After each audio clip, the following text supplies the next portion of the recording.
We should treat these as... And the camera can see us all. Yep, there you go. Okay. Okay. Breaks. So welcome to the Building an Outrigger panel. My name is Morgan.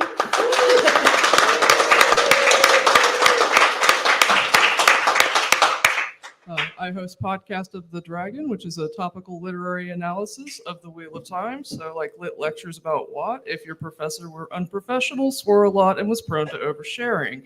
Pass this off to... Hello, I'm Dariush Thadai, super fan. That's about it. Hi, I am Matthew Reyes. I am a writer. You can find me on Matthew L. Reyes on Twitter and all other socials. Mostly write horror, sometimes fantasy. Oh, and Queers of Time podcast, sorry. Michael Kramer, narrator sometimes and gardener all the time. Kate Redding, same. Matt Hatch, same. No, I'm just kidding. I run a YouTube channel called The Dusty Wheel. So that's why it's just a YouTube channel Say the name. called The Dusty Wheel. The Dusty Wheel. What's it called? The Dusty Wheel. Okay, so we have started with this basic thing that Michael and Kate are going to read for us, and then you all are going to help us finish it. So, ready? Yeah. All right. Let's go. The wheel of time turns, and ages come and pass, leaving memories that become legend. Legend fades to myth, and even myth is long forgotten when the age that gave it birth comes again. And in one age, called the Fourth Age by some, the age of the dragon by others, an age long past, an age yet to come, there rose a wind from the west, from the land of the Shanshan. It steadily blew across the Arith Ocean, carrying the smell of smoke and conquest. This wind was not the beginning, for there are neither beginnings nor ends to the turning of the wheel of time, but it was a beginning.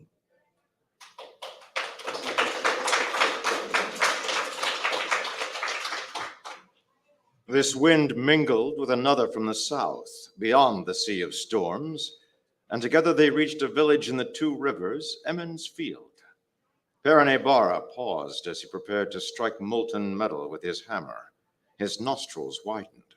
Da, are you all right? Perrin turned to his daughter. She looked at him worriedly. Her hand paused in the act of polishing a dagger. Perrin tried to speak. That scent reminded him of... No, he mustn't think of her name. Jocelyn set the dagger down. If you want me to apologize to Colin Congar for the thing with the trolloc horn, I won't. And... No love, Perrin said. The wind had the scent of a foulness he had not smelled in years. Only thirsty. Could you fetch water? He gripped the hammer tighter. Either the handle or his bones would crack if he held the hold, but Perrin could not allow Jocelyn to see him worry. She was due shortly to head to the White Tower. As Jocelyn left, Perrin reached out to every wolf in every territory as far as he could reach with his mind. He'd done this over the past 20 years whenever he had nightmares to put his mind at ease. Daughter of the night, Moon Hunter. a flash came from a very distant wolf. He saw a woman wandering across a chaotic, tortured land, far south. Her. So long as she could possibly be alive, Perrin's work was not done. Jocelyn could not go to the White Tower. Bail wouldn't allow it. He couldn't allow it. And if he had to set sail across the very edge of the world to kill an old friend, Perrin would do it at any cost. As the wind arrived in Camelin, it mingled with smoky air. Torakan circled the skies above the distant palace. Galad Damadred sneered at the distant beasts. Shanchan in the palace with Elaine, and her treating with them. Light! He turned to the woman at the table. Behind her stood a young Aiel man with sun-kissed cheeks. Outside, more Aiel guarded the inn that had no signage but for a 7-spoked wheel. Sit, the woman said. I will not speak to a boy, and make no mistake, Damodred, you are a boy with that evermore ageless face from across the room. Galad sat. He was dressed in black with a silver sword pin and a gold and red dragon pin on the right side of his collar. The woman pulled her emerald shawl close. Cadsuane Sedai's face was iron. How did the Shan Chan learn of my meetings with Logain? You've no idea if he and his men are laying siege to Siandar as you planned? No. If Logain fails, the world will be overrun by the Shan Chan within 2 generations. Why should Galad care? Since Berelain broke his heart, and since reaching the end of his potential in the Black Tower, Galad had been without direction or care. Does anything remain of the Black Tower? I don't know, Cadsuane Sedai said. Do you care? Galad focused. A little flame flickered over a teacup on the table. He sighed. That's my limit. Tell me why I should care. Cadsuane grunted. You remember the legend of Kata, forced to carry a boulder up a great hill by the sorcerer Bekna? Yes. She overcame through willpower, which you lack. But I need you. Even if Logain's army should be successful, you have your part. You have his blood. You don't have his power, but you may have a fraction of it. The Aiel man smiled at Galad. Galad swallowed. My story ended long ago. Foolishness, Cadsuane said. You were once a knight, and the knight has his role. The division between Aes Sedai and Ashaman is over. You, Galadriel Damodred, are to be the first man named Aes Sedai since the breaking, if you escort this Aiel man where you both must go. Galad swallowed. Where? The Aiel man nodded. Lord Damodred, we make for Cairhien, then to Rudion. Galad nodded. As you wish. Your name? Call me Trisold of the Wandering Sept of the Gen Aiel. The wind, before it died, blew across the face of the man staring southward. He sat upon his horse outside the large gates set into a wall. Behind the wall were 7 towers under construction. He stared southward, inhaling the wind and smelling the smoke, the death, the wars that had passed. It mattered not. The man turned to his son, who rode his own horse out of the gate shut behind his son. All of their men stayed behind the wall, leaving the nascent city fortified. The man nodded to his son, who nodded in turn as he joined his father. Neither his family nor Melkir would be betrayed and left to destruction again. Where is she? To the south and to the west, Patience al-Akir. She had disappeared without a word the night before. Typical for an Aes Sedai, even more so for his wife, a woman whose will was stronger than the foundations of the earth. Her disappearing was not what worried the man. No, their bond felt wrong. Before she'd left, he'd felt intense shock and anger. The last time he'd felt anything as strongly from her was nearly 20 years before. Where do we go first, Thaishan, father? Faldara. The man needed to move faster and further than he ever had before, more than he could do so on his own, and there were people discreet and capable enough to help him in Faldara. Your mother rides for what troubles we know not, but she will not ride alone. The men set off.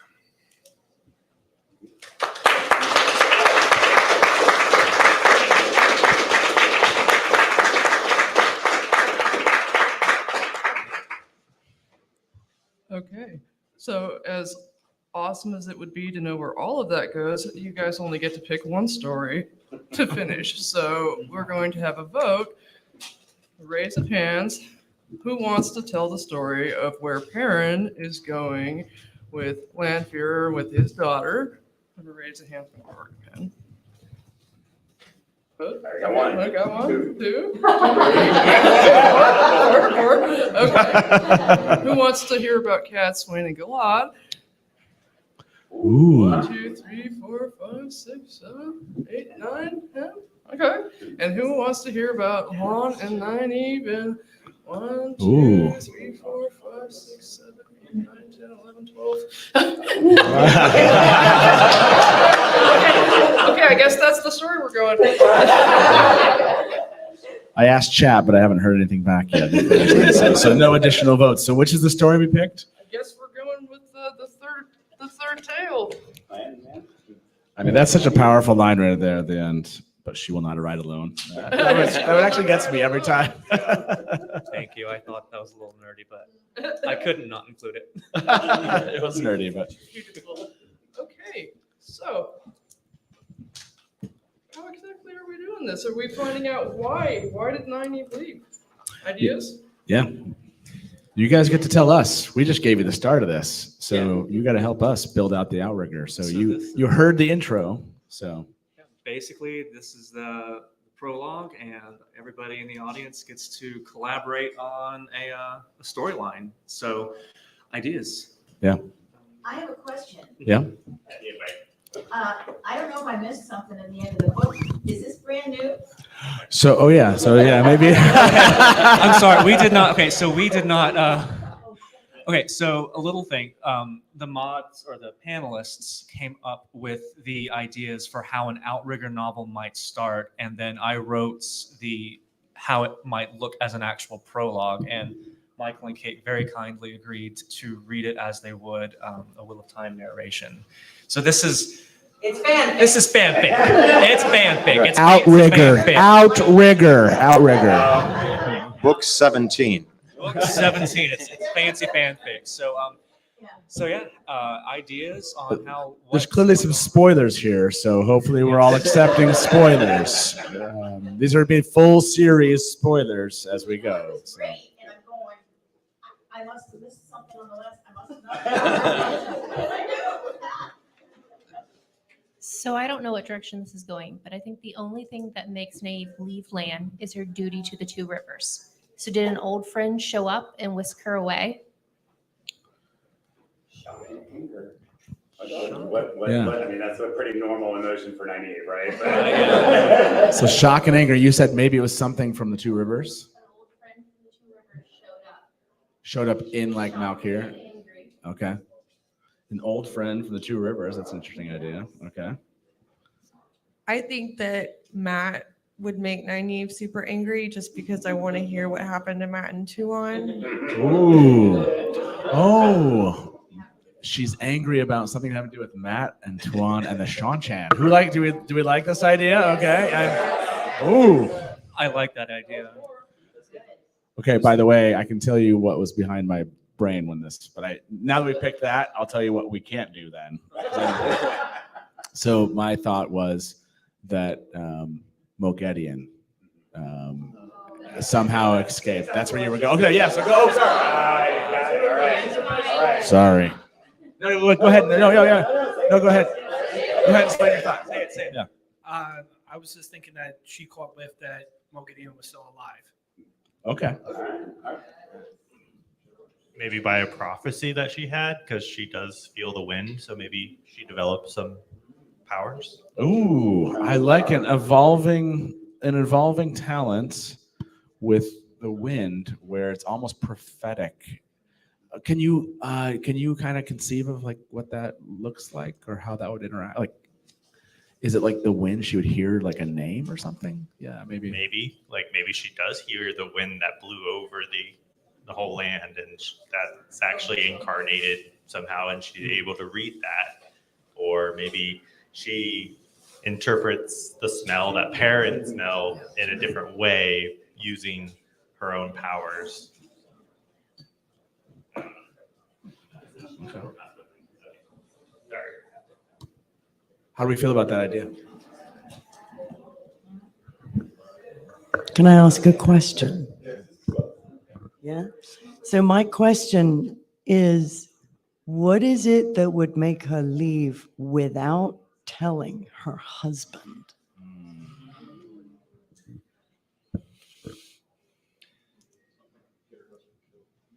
Maybe it's, That's women's circle too. Her motivation. No, I think one of her few motivations that could cause her to leave land is whatever mission she would be going on would be something that could get land killed, and out of protection, she would leave him behind. Yeah, I knew. Maybe Elida and Mogadeen were working with the Sanchan and Nynaeve caught whiff of it. Yeah, I like that's a good sort of Mogedian's loose. Yeah, I feel like even though the Sanchan were in Galad's segment, his storyline would be more going with this new Aielman towards the waste, whereas I think it makes more sense for the Sanchan and Mogedian and Elida and that sort of storyline to follow Nynaeve. So that's a really good idea. Scout. So if this does touch on Mogideon or if this touches on Nynaeve being shocked and upset about something to do with Matt and the Seanchan, they could both go back to this issue of whether or not Matt is doing anything to deal with the whole slavery culture. And I don't know if Mogideon is connected to necessarily that bit. Men could be connected. Men could recognize Mogideon, but Mogideon could have also gotten out and she found out some other way. I don't know how she would have found out if Mogideon got out on her own, though.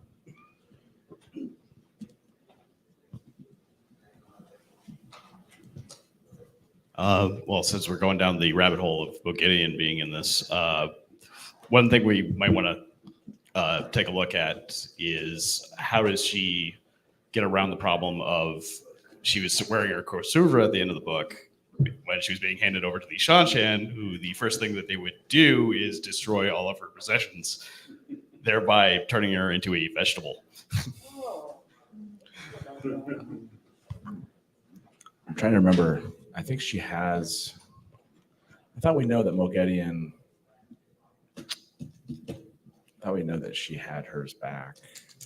He gives it. Norden gives it to her at the beginning of the memory. Like, he gives it back to She her. has it when it clasped around her neck at the end of the memory line. Just make sure that we are on the mic so align people.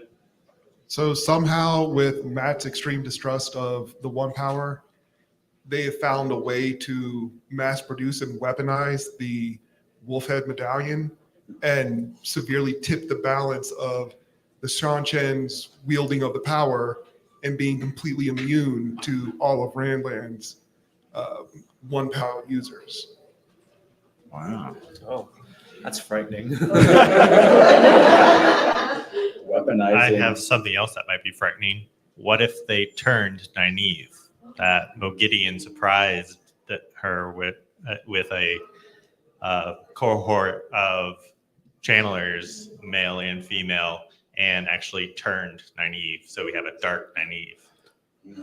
Oh my gosh. That would be why she left. That went dark. But that works in the sense of like maybe that is what if you were bringing Mogideon in this, maybe that's like what Mogideon wants to do is turn Nynaeve dark, and so that could be a through line like that she already has. That seems to go dark really quick. What if? Sorry to interject. What if the shock and anger came from Nynaeve having that attempt made on her, but it failed, but she doesn't let Mogideon know that it failed. She's acting now as a triple agent. Like the compulsion failed, but she's like, let's roll with this. I'm gonna get this redacted word once and for all. I came up with another idea. Maybe Mogideon tries to go and kill Tuon. It fails, and then Tuon and Matt go and approach Nynaeve as a way to figure out and go after her. Ooh, who likes that idea? Yeah. Okay. To expand on that, I believe at the end there was a tenuous truce between Seanchan and the rest of Randland, sort of like, you don't mess with us, I won't mess with you. If Mogideon intentionally failed and made it seem like Randland made an attempt on the Seanchan Tuon, and that's how she's playing both sides, so that at the end, when the rubble and the dust clears, she's standing the victor. So you're saying like Mogideon, Mask of Mirrors as Nynaeve, and attempts to assassinate Tuan and to try to break the peace.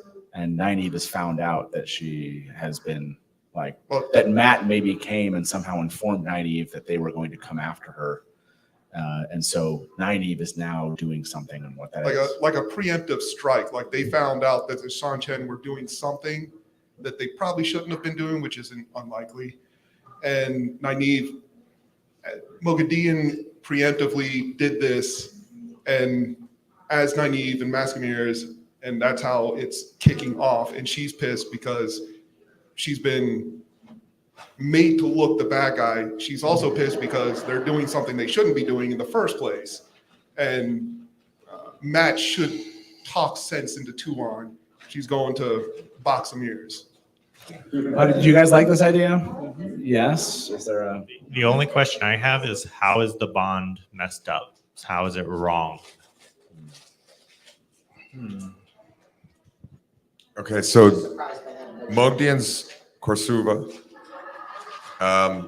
what if she found a way to transfer Nynaeve's soul into the Korsuva to get her own soul out of the Korsuva? And that's why there's the alteration in the bond. And so now Nynaeve is now got the mind trap. Damn, y'all are some dark ass mother. Fluffers. What if Nynaeve? So do we want to try to form some of this into a storyline? I mean, we're still conceiving here, but the question is, do we want to pick one of those, or? What do we think? What options do we have? My only concern with some of this is that we know Moghedien operates in shadow. I don't know if she would have, after being captive for X number of years, enslaved, which we know she broke her mind to allow to happen, like she did with Shadar Haran, if she would then assume the mask of mirrors as Nynaeve and go on an attack that screams a lot more Grendel to me than Moghedien. So operating within the shadow and the spider aspect of Moghedien, I think there's a lot there to build on, but if we can kind of keep it back and keep it a little bit more hidden as we workshop this. Maybe Moghedien is the one leading that plot, but it wasn't. So who would Moghedien be using to try to set up Nynaeve? That's a good question. Who's she using? I have an idea. Yeah. What if it's Leandrin, who is also with the Shan-Chen? She is being used by Moghedien. This is how she also gets around the Kusuver thing. Leandrin happens to be, they're just like, here, hold this. Right? Then they make a deal because Moghedien can free Leandrin from her shield. But Leandrin's sort of the face of this, and behind the scenes, we've got a little spider action. Okay. Yeah.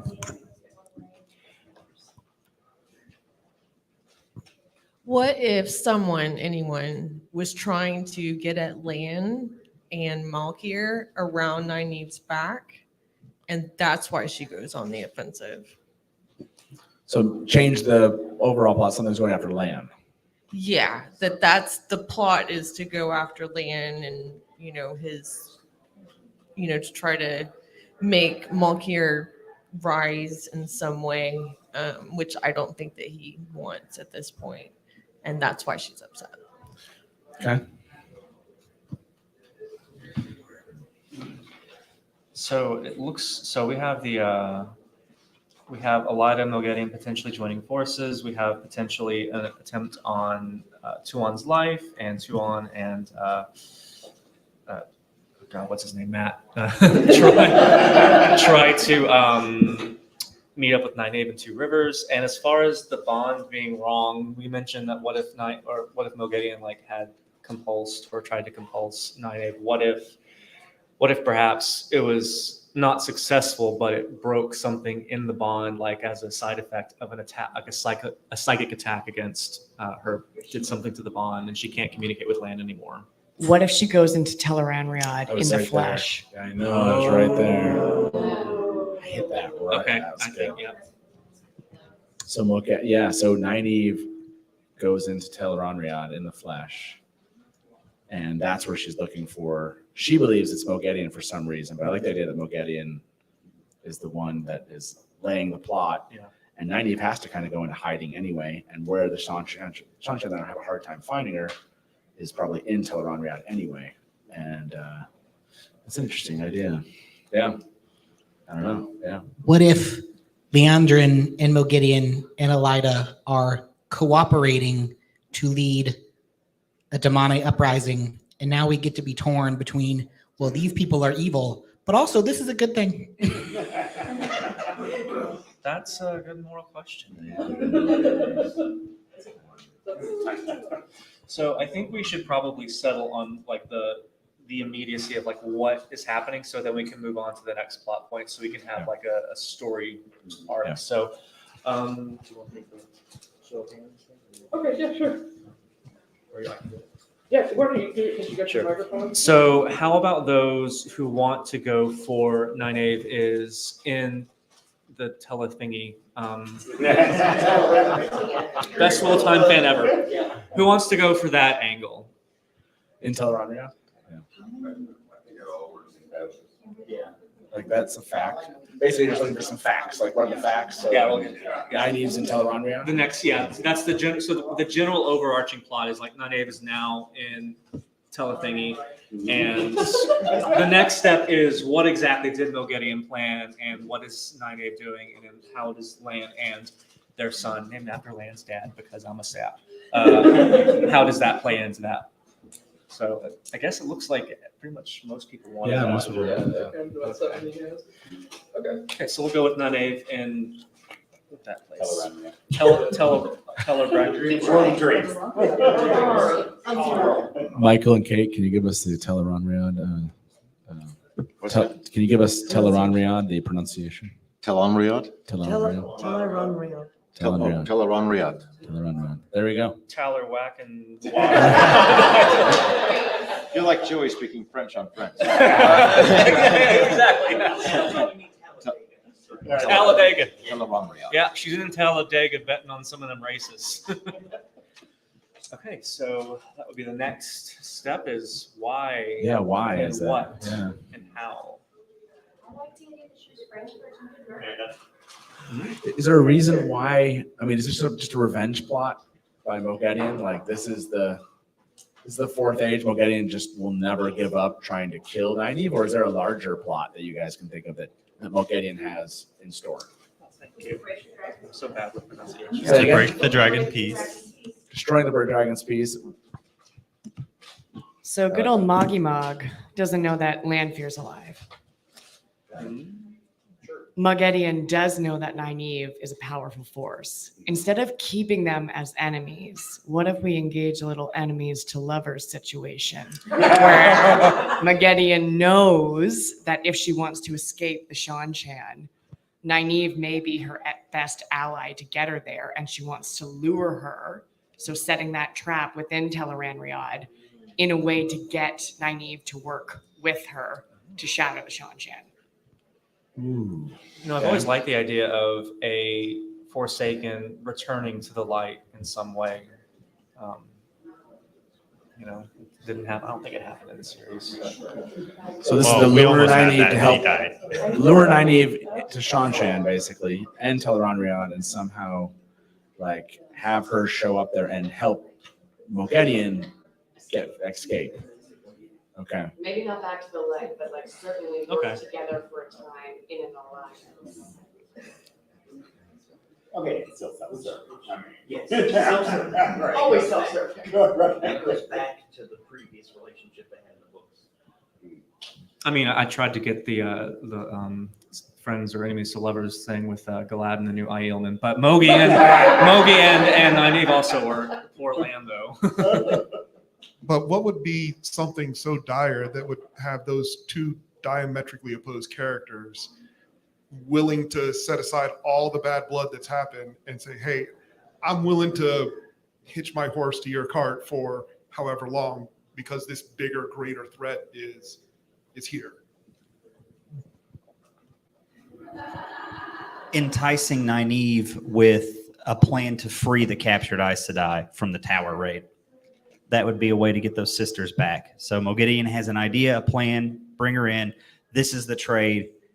Help me. We can get these sisters back free from the Shan-Chan, back into the Tower hands. And then that's the lure. That's the trap. But the So price she has the to price, pay well, is that she has to whatever. work with Mogideon. So this is how that happens. And of course, Mogideon has no intention of continuing to work with Nynaeve. She's just trying to escape, just trying to get out, and immediately is going to backstab her the second. Nynaeve will know this, right? Like we know Nynaeve does not trust Mogideon. And obviously, Maggedion is prepared to sewer the other Aes Sedai as long as she escapes. But that's the trap that's going to bring Nynaeve in every day of the week. Like she is so loyal and so self-sacrificing that the opportunity to free hundreds of sisters who may have been captured is, I think, the lure that's going to get them both Do there. we know any sisters who Nynaeve was? I'm sorry, I'm the worst man. That Nynaeve was like especially close with or like bonded with in the series itself that might like could have been captured in the meantime by the Sanchan that she would gung ho like absolutely do anything to get back. I mean, obviously, Bree. Well, I mean, we could probably estimate that maybe there was someone from Emmons Field. Emmons Field, maybe there's an Aes Or Sedai. Perrin's daughter.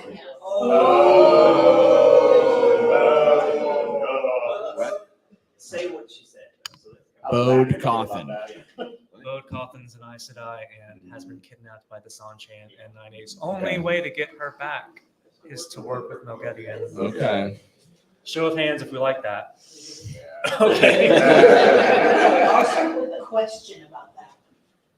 Oh yeah, Mike up here. That's it. That's my question. So this is Matt's little sister. Does Matt not know this? He might be Sean Chan. No, that's it's not like does far. he not know? It's not What far if he fetched. He knows? doesn't know. What was his meeting? But maybe Matt knows this, and Matt went to Nynaeve because of this, because he knew he couldn't do anything. Wouldn't he just buy? Wouldn't he just buy her? I mean, he's the prince of the Raven, so he would just own his sister. Yeah. So I mean, it'd be kind of weird, but Maybe Matt doesn't find out until they're halfway through the plan, and then he joins it. Sure. Or what if the Sanchan had kind of split after the Dragons piece? So Matt and Tuan are like on the good side, and then these are the other people who stole the Dame. Yeah. They took his sister. He needs Nynaeve. There's some to politics rescue her. out in Shanshan 20 years later, basically, And where Tuan can't there's- get involved because it's too political in there. Man, it's good. Tuan being that centrist. Sorry. Wait, I have a question. Right. There's another side to this plot line. Who is Lan meeting up with in Faldara? Who are these capable people? That's a good question. I know Kate, you were going to say something. You want to speak to something else there, Kate, before we move on? Oh, I was just going to say, if Nynaeve knows that in order to save those Aes Sedai, she will have to sacrifice herself, that would explain from a character perspective why she would not tell Lan. So I like that. She rides to her death. And it's Sharina who died. She's her now. That's a great question. The Lan part. So does he go to Faldara to meet like a powerful Aes Sedai? Sorry. Is he going to Faldara to meet a powerful Aes Sedai to help him? Who's going to help him in Faldara? I actually think it's Sharina. Sharina, who is a novice with Bode, and in Nynaeve's accepted, sorry for spoilery things, but Nynaeve's accepted test, Sharina shows up as her counselor in it. So I feel like, and she's the only Aes Sedai known to be more powerful than Nynaeve at this stage. Ooh. Okay, I like it. Where's the flaw? Where's the hole? Oh, it came from me. Come on. A couple of people have said it as well, but Min is also with the Shanchan, and she has ties to Nynaeve, and so she could be part of this relay of information also. Let's get her out of second land territory here. That's right. That's I right. think she was adjudicated more than Decor. There was a bias.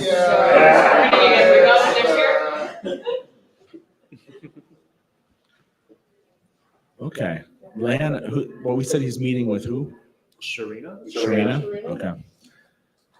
And when he says farther and faster, like, is the assumption that he knows that it's far away that she is? In other words, like he's assuming, does he Can he tell? I can't remember. How far of a distance can warders know? Can They they, sense direction. they sense direction, and they can kind of get some. Because I remember Lan, Like right? 50 he had to miles or go. something like that.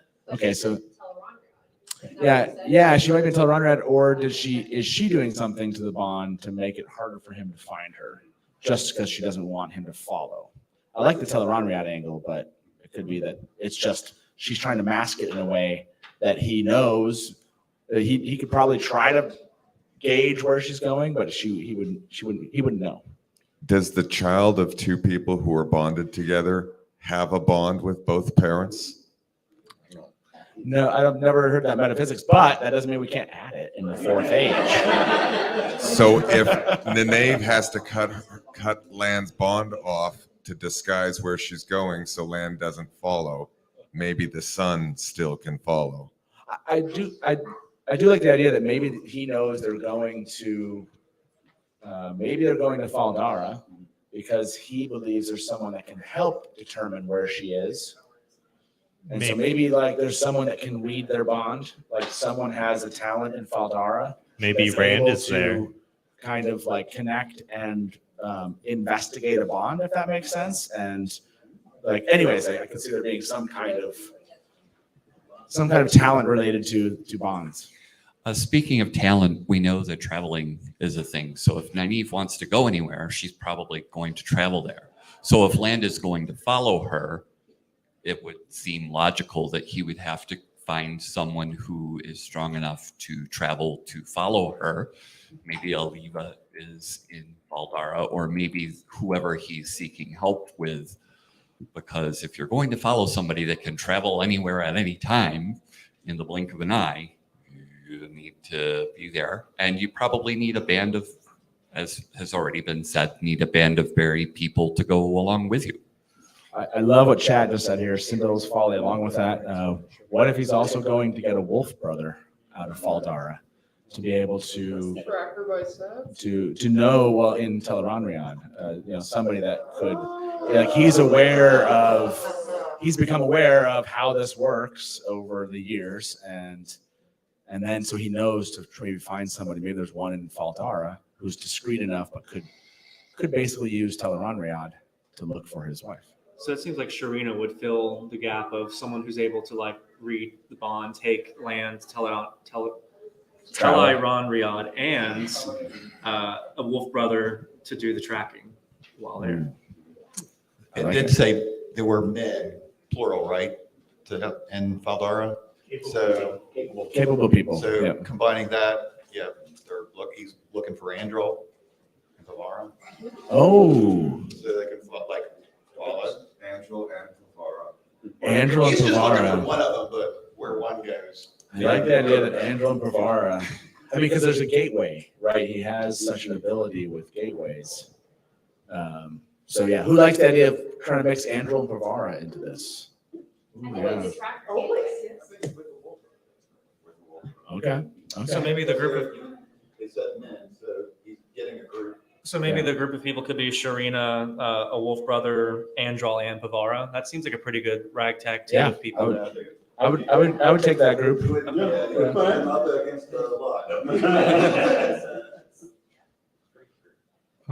Thinking about the traveling angle, like land needing to travel, we know it's been a couple decades since traveling was rediscovered.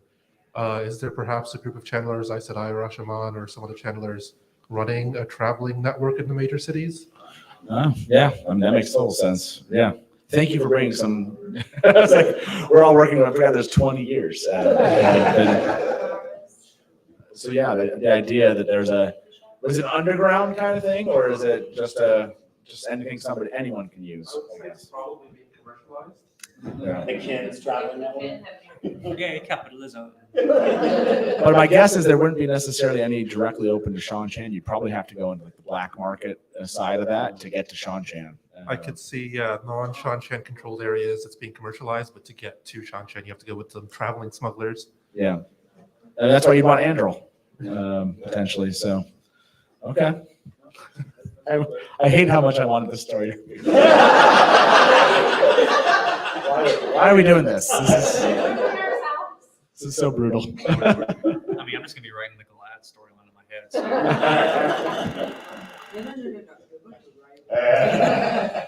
So basically, we have like political factions in Shanshan. Matt and Tuan are on one side. There's a huge faction on the other side, and we know that Matt's sister is captured. One of the many Aes Sedai that were captured. Moghedien is among this group and realizes that her mortal enemy Nynaeve might be her way out here, but manipulates someone like Leandrin to get Nynaeve out there because she has no way to get to her, and is hoping basically that she can convince her that this is the spider and she needs to go find Moghedien because she's hoping to be found, so she can convince her that Nynaeve needs to help free all these Aes Sedai. At the same time, Matt has come to her and said he needs her help, and Nynaeve doesn't want Lan to follow, and so she's out trying to help Matt and run into this like trap that Moghedien's setting. At the same time, Lan is trying to follow in. This is a fun story. Just one more thing about Bode. She wasn't in the tower when the Shanshan attacked. So yeah, it would have to be like somehow afterwards. It's 20 years later, right? Yeah, She'll be a full she would have had to like stuck in the Shanshan, otherwise they wouldn't be able to take her anywhere else. Oh, but the other faction, you can say the other faction has been kidnapping Aes Sedai, and no one hears from them ever again, but they can't prove it.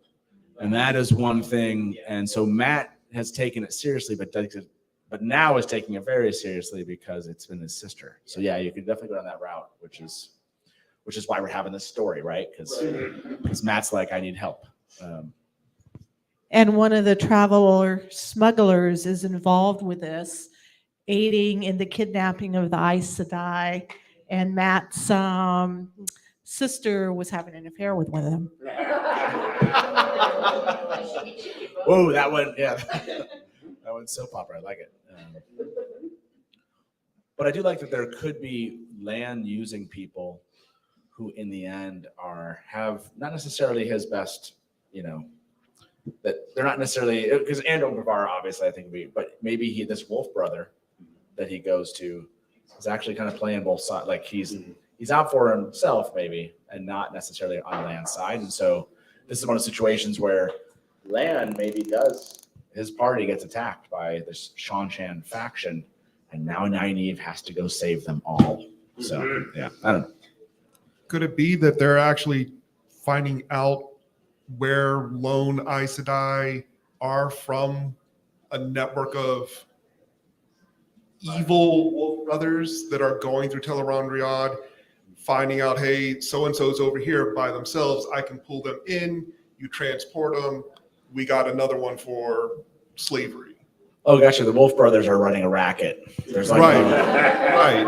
Basically an underground slave racket because they had a lot of negative connotations for a long time. You're a wolf brother, you're going insane, you're going to do this, that, and the other. And they're like, okay, if I'm going to be outside of society, I'm going to do something really outside of it and live the good life. But I think if they enter Tel'aran'rhiod, you'd probably have the wolves in Tel'aran'rhiod. Like generally speaking, when Perrin communicated with them, they were not we didn't see an evil group of wolves in Tel'aran'rhiod. So I think you'd probably have some kind of you'd have to work that out somehow. How would you have this evil group of wolf brothers that is running around? So it sounds like this is leading up to this storyline's climax in this book, and we're about 15 minutes out. So let's. I think we're all pretty good with this. Let's come up with a climax of some sort in Tel'aran'rhiod.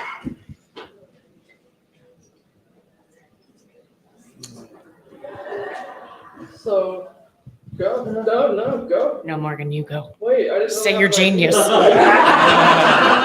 I didn't have an idea. I was going to prompt all of you. Okay, so if we're going to have a climax in Tel'aran'rhiod, what kind of action are we going to have? Is Nynaeve going to bring the pain? Is she going to attack Moghedien? Is she going to force her to help her out in some way? What's going to happen? I have a clarity question. For clarity, are we talking about the climax of this arc or the climax of book 1 in a 14-book version of this arc? Let's assume that it's going to be a reasonable trilogy, maybe, because we're not gonna write an entire series. And let's also assume the climax for this arc. 6 books. 6 books. Who knows? Maybe Moghedien and Nynaeve both encounter someone who is so much worse, and they attack together and not each other. A little Ravine and Camelin situation. I think Moghedien has to escape, right? Yes. The climax of this, Moghedien has to get away because that's going to carry you into the next part of the story. I think it ends with Nynaeve undoing Moghedien's collar in the waking world. So Nynaeve steps out of Teleran Riyadh because obviously her and Pear Bear have been having chats about how to come in and out of the world of dreams in the flesh. But she steps out of the dream, and the book ends with the undoing of the Adam. Collar falls off him. Yeah. But we have to get like the conversation between Nynaeve and Moghedien. Yeah. Kate, do you have a question or a thought? I was just thinking it would be great if the sun was used as a bargaining chip. Yes, the sun has to somehow come into play here. Yeah, the sun. Yeah.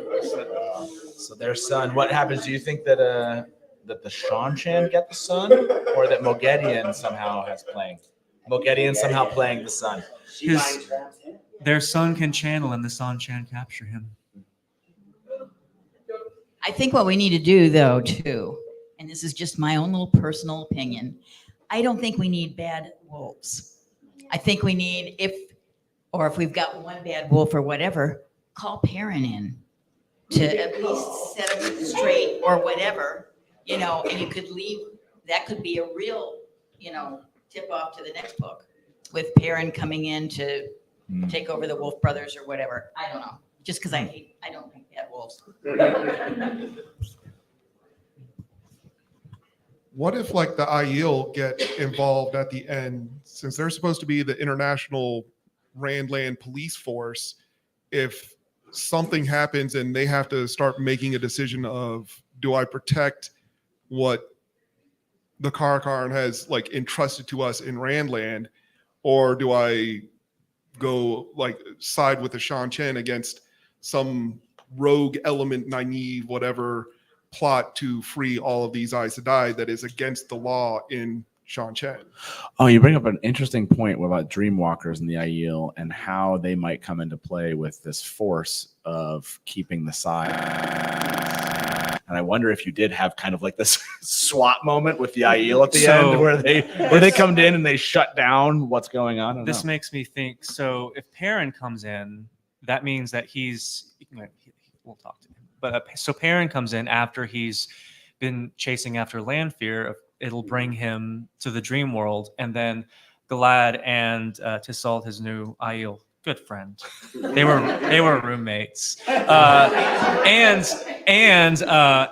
their band of the newly discovered Gen Aiel and other Aiel come in at the end. So that would be a way to wrap all 3 storylines back in together.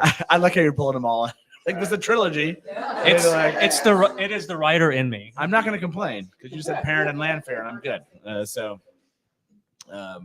But yeah, the climax you're saying, but those could be like further kind of future plots. Maybe we get a little. Yeah, I mean, it's sort of how at the end of the Dragon Reborn, we have all of our characters come together again. They're going to split up because there's a lot of things that still have to happen, and the conflict's not over. But for this one time, they're together again, and then they split off in different iterations. Yeah. For the next books, but I like it. So Moghedien escapes. Is there any like other key moments of the climax of the story of Lan? We have maybe son, Lan and Nynaeve's son gets captured. So is the Moghedien escapes and the son is captured at the same time? Is that the? So I have a theory on that. Okay, go for it. So of course, even though Nynaeve wants to keep her family safe, Lan and the son are coming. They are gonna catch up somehow, somewhere. What if the son ends up falling in love with Bode Cawthon, who they're going to get anyway, gets himself deeply embroiled and ends up getting enslaved by the Seanchan? What's the non-channeling slave term? Dakabel, yes. Nynaeve realizes she's going to need to commit to some heavily drastic measures to pull this whole thing over, which is where the release of Mogideon comes I like that. along. I like the idea of Akira, their son, and Lan sharing one brain cell too. And they left it in Malkir. So there is a few things that I think we're missing. Is an overarching shadow of despair coming across. Because oftentimes in books, especially in long books, there's an enemy that is coming that is introducing themselves. So maybe from the land of madness, actually have men that can channel that are mad but have formed a society, or maybe from the Shara or the land that's never really spoken of. Maybe there's something from there, and that's why Nynaeve and Morgideon are joining forces. So No, back behind you. So, because we brought up that faction with the Shanshan, you could have someone that is leading that faction from the Madlands. I would say a slaveholding empire would be the big bad of this era, I think, because at least if I were writing it, I would have take down a slave building empire. Matt and Tuon are trying to undo some of that, but the faction, maybe led by Lanfear or Lanfear's people, are trying to stonewall that. I don't know. What if it's Matt versus Tuon?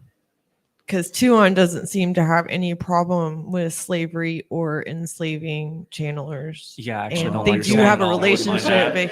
You're saying Matt versus Tuon; those are the two factions. Yeah, those are the two factions: the Prince of the Raven versus Matt the versus Empress. Tuon. Yeah, because that's the question that I always wanted resolved at the end of the series: is how Matt, being Matt, could resolve being with Tuon because they don't share the same values. Play off each other. How do you want us to do this?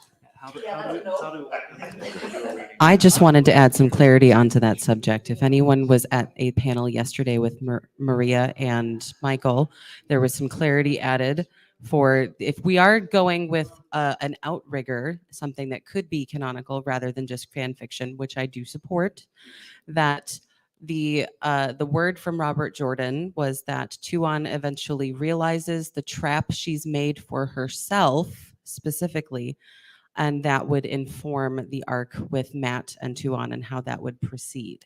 Okay. So it seems like she would probably recant on the whole slavery thing. Legislate reform. She can channel. That's my guess. So I would see Tuon as kind of like a northerner in this kind of slavery debate where she wants to change it, but she doesn't want to actually die to change it. And Matt is willing to go drastic, and she's trying to slowly legislate this change. I would offer one side story, and that's since the White Tower lost its leadership, it's chaos, especially with the new influx of the women's circle and the class system that existed, and those tensions have not died, they've gone up. And also the reactionary white cloaks are out there as a force that can be invoked by anybody at any point, because they don't, that doesn't, if we're going to mirror some politics, the reactionaries do not go away, especially when they get shut out of the power system. But I had thought, and I just didn't have the space to incorporate the spot. I had thought that Galad, when he realized he could channel and his ideas of justice being so strong, would have done what he could to shatter the White Cloaks, and those White Cloaks who are better people would have followed him, but he would not have been strong enough to dismantle the organization as a whole. So I think they'd still exist in some way under a new, more fanatical leadership. See, I was thinking that the White Cloaks that didn't want to reform or hold on to those things would team up with Shanshan to try to capture Aes Sedai, because I feel like they would agree that they should be collared. Natural ally. I don't think you can capture anything because there's no way to really read off of something, and we're running out of time. Yeah. It's been fun. Yeah. get y'all to sign a copy? Oh, sure. Barely. Barely. Well, good. Well, No, yeah, the that's- White Cloaks were in, man, like, Uh-huh. the attachment with Galad. No. She's related to Tuon in theory, right? She's part of the Yeah. same royal lineage, so to speak. Could she be the second faction? She gets radicalized by the remaining White Cloaks, takes on the Shan-Chan who don't really like Tuon and her attempts at reform, and now there's a new Pandrag in town. Little Bear Lane. Bear Lane. That sounds. As long as we don't have to hook Barrelane and Galad up again. I mean, I love the idea White Cloaks have teamed up with that other faction. That's fantastic. The White Tower's in chaos, which is why no one's. It's not like the White Tower to get help on this because they're in chaos, and with the Dragon's piece, she knows that she can't just kind of rely on them.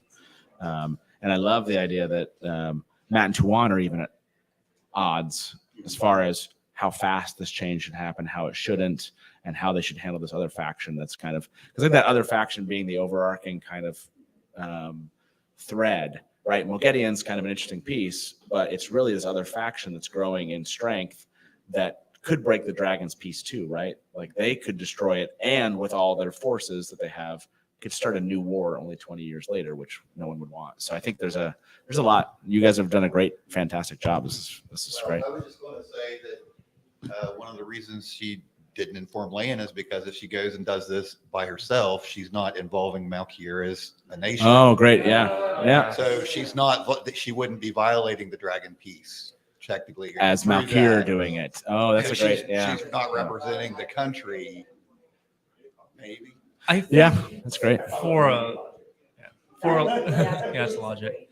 I think for a lack of better term, the vibes of an Outrigger novel. So the Wheel of Time is about being every mythology. It's like the history and the mythology of humanity up to the present moment. And so that's why we have a lot of mythological types of villains, like biblical Armageddon type conflicts. And the Outrigger novels, I would say, would be about humanity's collective future, which would make the antagonists more tangible. So slaveholders, fanatics, petty warlords, and moving humanity from an age of, I guess, like a medieval age to more of an age of cooperation, if that makes sense. So I think I like the idea a lot of White Cloaks teaming up with the Shan-Chan, because that would just make the threat all the more real and something that modern readers would be able to resonate with. Thank you all so much for helping us make this. Thank you so much, Michael and Kate, for reading it. Credit. Exactly. That was awesome. Yeah.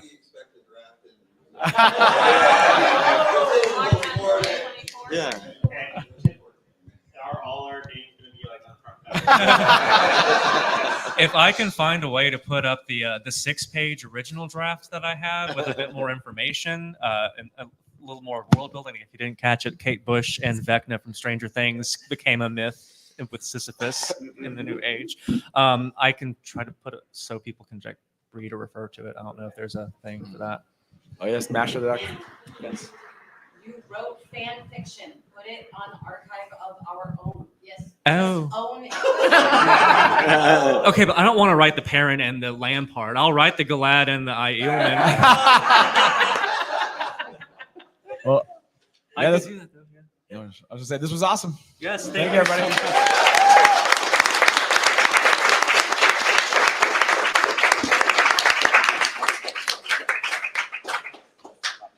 I'll credit you all in the fanfic. And broadcast. That was a lot of fun. Thank you. That was a really fun experience. Yeah. Yeah.